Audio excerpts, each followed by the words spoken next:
好，刚刚新闻画面当中带您看到强风造成了多处路树倒塌，还有铁皮屋顶被吹掀，压断了电线，还造成了小港、仁武、凤山以及林园地区多处大停电。经过台电抢修，一直到4号下午的3点钟，还有将近4万户无电可用。这停电一停超过30个小时，吃饭、睡觉和洗澡做什么都好不方便，也让居民非常无奈。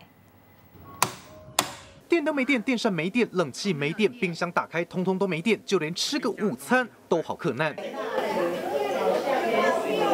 住在小港的居民戏称，真的活像原始人，盼呀盼，盼了超过30个小时，还等不到复电。吃饭你没办法煮啊，因为暗迷蒙，大家都认为说我们是3不管地带吗？我们好可怜。先进国家。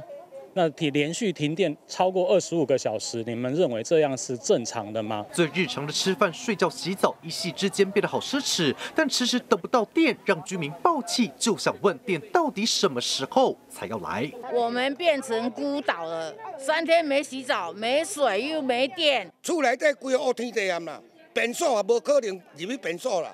你要安怎？山土尔台风袭击南台湾，带来超过14级强阵风，暴风圈更是笼罩高雄市超过60个小时。强风豪雨吹掀铁皮屋顶，加上多处树倒压断电杆，酿成小港、仁武、凤山和林园地区多处大停电，有的一停甚至超过1天。台电人员积极抢修复电，因为这次的山土尔台风造成高雄市多户大停电，其中呢，在4号下午3点为止，还有39000多户还没来电，真的停太久，造成生活上很不便，没电让人叫苦连天。现在居民只求电快快来，好开心哦！电来了才能开始重建家园。记者江宏志由高雄参报道。